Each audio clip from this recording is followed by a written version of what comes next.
Well met, friends, and welcome to the Lore Alliance. I am Pierre, aka Ngugi, at your service for knowledge about J.R.R. Tolkien's Legendarium.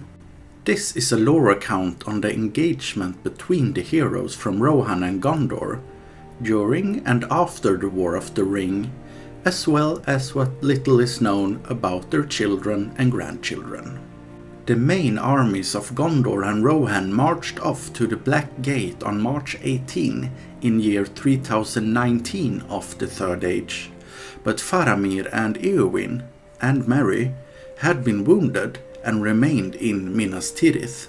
In the Houses of Healing, the Steward fell in love with the lady, and she returned his feelings, as may be the topic for another time.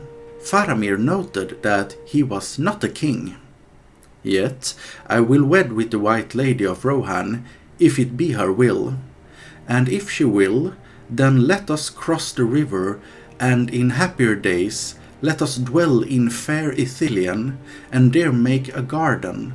All things will grow with joy there, if the White Lady comes. Then must I leave my own people, man of Gondor, she said. And would you have your proud folk say of you, there goes a lord who tamed a wild shield maiden of the north. Was there no woman of the race of Numenor to choose?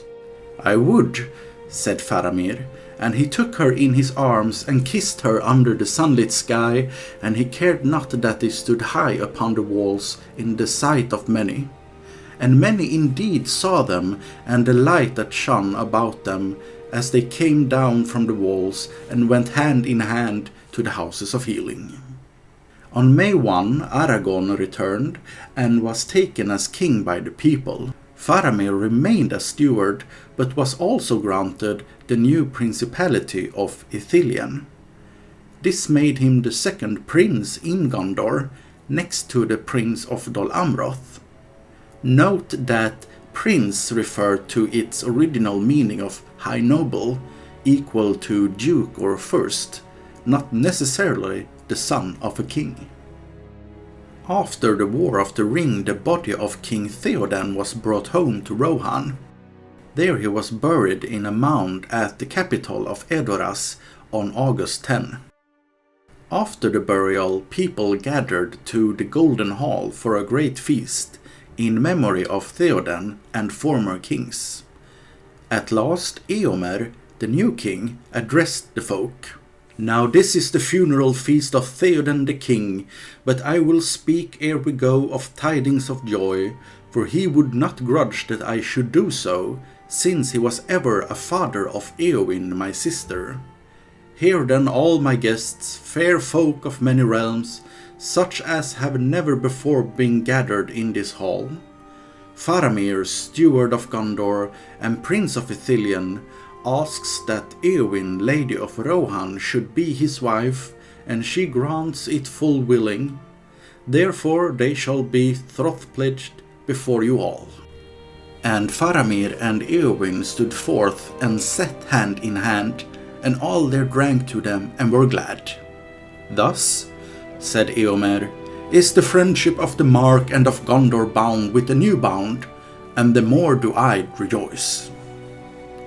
4 days later, the pair parted from their fellowship friends, and though we have no description of the marriage, we do know that they married in Third Age 3020.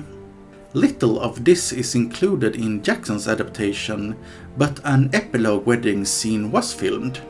It is yet unreleased, but in 2019, Miranda Otto shared this photo of her and David Wenham. Their family tree has one son recorded by the name of Elboron. We have no records of other children, but it is common for J.R.R. to only mention title heirs in lineages. No dates are given for birth or death of Elboron, but he has the description second prince. This as Faramir had been appointed to be the first prince of Ithilien. Elboron inherited when Faramir passed away in year 82 of the Fourth Age, when he was 120 years old. That was 85 years after Sauron's fall. We have no records of how long Éowyn lived.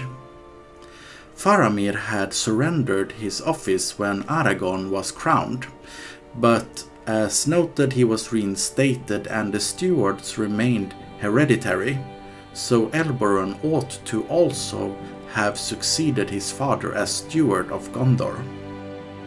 For King Aragorn, his friend Peregrine Pippin Took made a version of the Red Book that contained the records of Bilbo and Frodo Baggins. Known as the Thane's Book, since Pippin had been the Thane of the Shire, it was augmented in Minas Tirith. One addition was the tale of Aragorn and Éowyn, as known from Appendix A in The Return of the King. The full tale is stated to have been written by Barahir, grandson of the steward Faramir, sometime after the passing of the king. Note that Aragorn passed away in year 120 of the Fourth Age. It is often proposed that Barahir, grandson of Éowyn and Faramir, was the son of Elboron, but this must remain a speculation. If he was, he might become both steward and the third prince of Ithilien in time. On a side note, Barahir was the third character in the Legendarium by that name. The second had been a ruling steward earlier in the Third Age, and the first Barahir was a chieftain in the First Age. The original Barahir earned a ring from Galadriel's brother, hence known as Barahir's ring, and it was an heirloom that was inherited down the ages until worn by Aragorn.